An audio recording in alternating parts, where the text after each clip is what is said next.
PGRI ke-73 dan Hari Guru Nasional tahun 2018, PGRI Provinsi Bali menggelar seminar bertajuk Perlindungan Profesi Guru dan Lomba Karya Tulis Ilmiah. Pelaksanaan seminar berangkat dari fenomena di lapangan, di mana guru harus berurusan dengan penegak hukum karena dianggap melanggar perundang-undangan di saat mendisiplinkan siswa, sehingga perlu perumusan tentang perlindungan guru.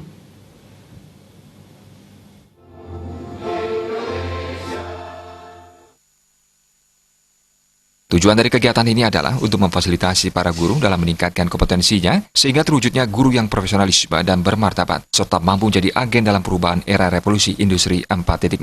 Peserta seminar terdiri dari perwakilan guru dari seluruh Bali yang berjumlah kurang lebih 300 orang. Sedangkan lomba karya tulis ilmiah dari perwakilan hasil seleksi guru karya tulis ilmiah di setiap kabupaten kota. Seminar perlindungan profesi guru ini dihadiri oleh 3 narasumber dari Guru Besar Universitas Pendidikan Ganesha Singaraja, Kejaksaan Tinggi Bali, dan KPPAD Provinsi Bali. Ketua PGRI Provinsi Bali Gede Wentan Arya Suda mengatakan, tuntutan guru di era milenial ini sangatlah banyak, sehingga peningkatan profesionalisme guru semakin tinggi dalam hal melahirkan siswa yang mampu bersaing di era globalisasi. Terus kita terus bergerak. Kalau berbicara kurang sih enggak, kenyataannya juga juara nasional kan gitu. Tetapi tuntutan, ini berbicara ke tuntutan global kan. Era milenial kan guru harus berubah. Kalau berbicara perubahan ya harus profesionalisme ditingkatkan. Nah, di era global ini tuntutan akan profesionalisme guru sangat tinggi untuk bisa menjadikan para siswa anak didiknya bersaing di era global kan gitu. Fenomena di lapangan kan kita semua mengamati seperti itu. Tidak sedikit guru meskipun di Bali dalam tanda kutip sangat terbatas, tetapi fenomena secara nasional memang sangat luar biasa. Artinya selalu luar biasa yang saya maksudkan perlu penanganan, perlu dicari solusinya.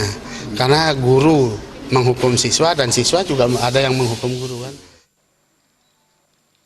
Menurut Kepala Dinas Pendidikan Provinsi Bali, Tia Kusmawardani, ada 4 hal pokok yang perlu diperhatikan dalam pembangunan pendidikan di Bali saat ini, diantaranya pendidikan usia dini jangan sampai salah pendamping, pendidikan karakter, pendidikan vokasi, serta pemerataan kualitas pendidikan. Hal ini yang perlu diperhatikan ke depan oleh pemerintah serta PGRI Bali untuk bersama-sama membangun dunia pendidikan agar semakin baik. Terkait dengan pengembangan pembangunan pendidikan anak usia dini, ini sudah menjadi komitmen kita bahwa anak-anak usia 0 sampai 6 tahun jangan sampai dilakukan pendampingan oleh orang yang tidak tepat. Itu yang pertama. Kemudian yang kedua terkait dengan pendidikan vokasi, di mana pemerintah berharap karena angka pengangguran tertinggi itu justru di jenjang SMK. Kemudian yang ketiga terkait dengan pendidikan pemerataan kualitas pendidikan. Jadi jangan sampai ada gap antara sekolah yang ada di kota dengan sekolah yang ada di pinggiran. Seminar ini dilaksanakan berangkat dari fenomena di lapangan, di mana guru harus berurusan dengan penegak hukum karena dianggap melanggar perundang-undangan di saat mendisiplinkan siswa sehingga perlu perumusan tentang pelindungan guru. Hadi Setiawan, Bali TV.